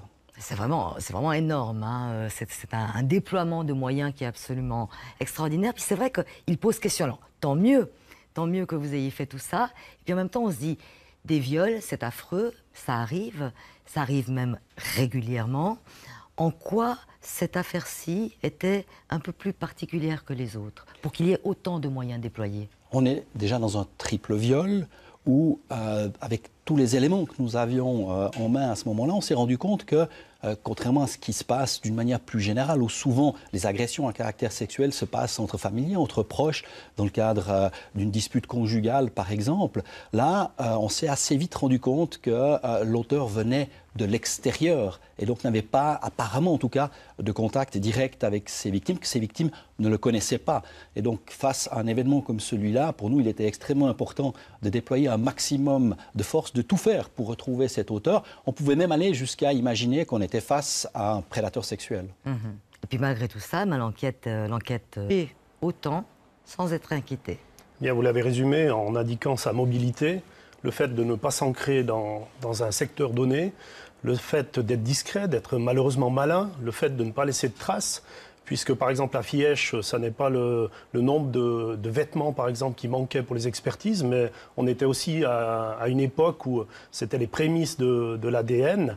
On était avant l'année 2000 qui a vu l'introduction d'ordonnances régulant ou réglant l'application de l'ADN. Donc il y a eu quantité d'objets qui ont été transmis et aucune trace d'ADN à exploiter, ce qui n'aurait pas changé grand-chose, puisque finalement la clé du succès, c'est effectivement, cet acte citoyen de ce papa Soleroy qui a interpellé ce malfrat, ce criminel, et puis 2, la police soleroise, comme l'a relevé mon collègue Sauterelle, qui a eu ce réflexe de presque provoquer la plainte permettant d'arriver à ce test ADN. Mais les efforts ont été faits.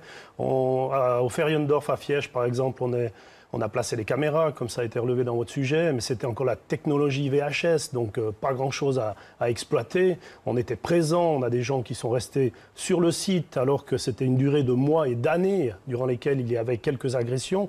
Donc pas simple pour nous. Une satisfaction et effectivement vraiment un soulagement lorsqu'on a l'information des Vaudois qui nous signalent le hit, comme on l'appelle, donc la reconnaissance de l'ADN par rapport à l'interpellation soleroise.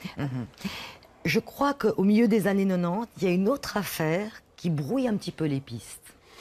Oui, alors en 98-99, on a donc Ours B qui agit dans le Valais central. Donc à ce moment-là, on ne savait pas bien sûr que c'était lui. Et on avait un épisode qui est malheureusement toujours pas élucidé, mais dont l'auteur ne réagit plus, du moins, dont on a l'ADN, c'était le violeur à la cagoule. Une personne qui a violé plusieurs femmes dans la région de Sion, ce qui fait que notre effectif a été boosté en termes de services de nuit. On a eu justement des enquêteurs, des inspecteurs de la PJ qui sont restés au domicile pour veiller. On pourrait se poser la question d'un parallèle entre ces deux affaires. On a même des agents de police qui ont, si j'ose me permettre d'utiliser ce terme, joué l'appât.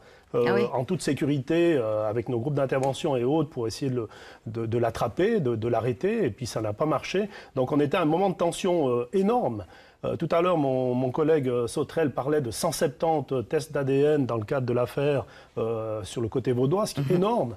Dans le cadre du violeur à la cagoule, on a pu exclure 1572 personnes par test ADN. Donc on est en plus avec une implication, on est allé jusqu'aux États-Unis pour consulter des profilers. Donc tout a été fait pour essayer d'élucider ces deux affaires au plus vite. Parce qu'une affaire de mœurs... Totalement différente. Revenons à Ours B stricto sensu. Est-ce qu'il va ressortir? Ça, c'est quand même la question épineuse et très d'actualité. Alors j'aimerais bien rassurer tout le monde. Ours B, tant qu'il est malade, ne ressortira pas. Ours B a été condamné à 11 ans et 8 mois d'emprisonnement. Il a également été astreint à une mesure. Et cette mesure est l'internement. La mesure, il ne sera pas libéré de cette mesure tant qu'on n'arrivera pas à la conclusion qu'il ne récidivera pas. Si il y a toujours un risque de récidive, il restera en mesure thérapeutique, en internement. Donc il ne sera pas libre tant qu'il n'est pas guéri. Donc vous voulez dire qu'il doit régulièrement passer entre les mains d'experts en effet, qui évaluent sa dangerosité, son potentiel de récidive, etc. Exactement, c'est ça. D'accord. Avec la marge d'erreur que l'on connaît, et voilà. La justice est humaine, les experts le sont aussi.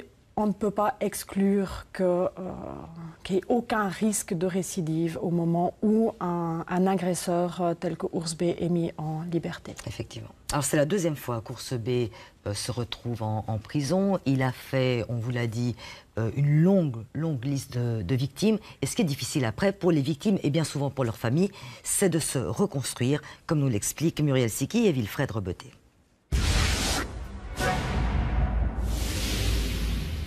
Pour certaines victimes, comme Patricia, la reconstruction a été longue. Elle ne sait toujours pas ce que Ours B lui a fait cette fameuse nuit en 1996. Elle avait 13 ans à l'époque. Elle a même pensé qu'elle était enceinte. Je n'ai pas eu le courage d'en parler. J'ai simplement dit à ma mère que je n'avais pas eu mes règles. Mais ma maman a estimé que c'était normal à mon âge, que ce n'était pas toujours régulier. Tous les soirs, dans mon lit, je posais mes mains sur mon ventre et je priais pour cet enfant non désiré. Je le bénissais. Par exemple, si je devais prendre des médicaments pour autre chose, je ne les prenais pas si c'était marqué « déconseillé pour les femmes enceintes ». Ça a duré pendant des mois. Pendant des années, elle n'a pas pu dormir sans s'enfermer. Elle plaçait des obstacles et des alarmes pour être réveillée si quelqu'un entrait dans sa chambre. Otto Wolfisberg, le père d'une des victimes, a lui aussi mis du temps à se reconstruire. Oui, j'ai été atteint psychologiquement. Pendant 6 mois, je n'ai pas pu travailler. J'étais à la clinique de jour. Mais j'étais bien soutenu par mon entreprise. Et j'ai eu un soutien psychologique. Parce qu'en fait, cet homme était toujours là, planté devant moi, dans ma tête. Et c'était difficile. J'ai dû me reconstruire. Ça a été une période difficile. Mon collègue Sauterelle qui a eu ce réflexe de presque provoquer la plainte permettant d'arriver à ce test ADN. Mais les efforts ont été faits. Au Feriendorf à Fiège, par exemple, on a placé les caméras, comme ça a été relevé dans votre sujet, mais c'était encore la technologie VHS, donc pas grand-chose à exploiter. On était présents, on a des gens qui sont restés sur le site alors que c'était une durée de mois et d'années durant lesquelles il y avait quelques agressions. Donc pas simple pour nous. Une satisfaction et effectivement vraiment un soulagement lorsqu'on a l'information des Vaudois qui nous signalent le hit, comme on l'appelle, donc la reconnaissance de l'ADN par rapport à l'interpellation sur le Roise. Je crois qu'au milieu des années 90, il y a une autre affaire qui brouille un petit peu les pistes. Oui, alors en 98-99, on a donc Ours B qui agit dans le Valais central. Donc à ce moment-là, on ne savait pas bien sûr que c'était lui. Et on avait un épisode qui est malheureusement toujours pas élucidé, mais dont l'auteur ne réagit plus, du moins, dont on a l'ADN, c'était le violeur à la cagoule. Une personne qui a violé plusieurs femmes dans la région de Sion, ce qui fait que notre effectif a été boosté en termes de services de nuit. On a eu justement des enquêteurs, des inspecteurs de la PJ qui sont restés au domicile pour veiller. On pourrait se poser la question d'un parallèle entre ces deux affaires. On a même des agents de police qui ont, si j'ose me permettre d'utiliser ce terme, joué l'appât. En toute sécurité, avec nos groupes d'intervention et autres, pour essayer de l'attraper, de l'arrêter, et puis ça n'a pas marché. Donc on était à un moment de tension énorme. Tout à l'heure, mon collègue Sauterelle parlait de 170 tests d'ADN dans le cadre de l'affaire sur le côté vaudois, ce qui est énorme. Dans le cadre du violeur à la cagoule, on a pu exclure 1572 personnes par test ADN. Donc on est en plus avec une implication, on est allé jusqu'aux États-Unis pour consulter des profilers. Donc tout a été fait pour essayer d'élucider ces deux affaires au plus vite. Parce qu'une affaire de mœurs, une affaire criminelle, pour toutes les polices du monde qui s'engagent dans le but de la justice et de protéger les concitoyennes et concitoyens, eh bien évidemment que c'est une priorité et qu'on met tous les moyens là-dessus. Donc c'était juste énorme. Et je crois que toutes les polices l'appliquent de la sorte. C'est l'effort principal pour neutraliser des prédateurs de ce genre. Alors on le voit bien, hein, vous avez cavalé comme des fous, vous avez travaillé dans tous les sens, le mieux possible. N'empêche qu'au bout du compte, il y a 51 victimes. Votre cliente était l'une d'elles, une victime de Ours B. Bonsoir, Maître Pillou, Béatrice Pillou. Vous êtes donc le conseil de Patricia. La première fois que vous la rencontrez, qu'est-ce qui vous frappe chez elle ? J'ai face à moi une jeune fille qui est une battante,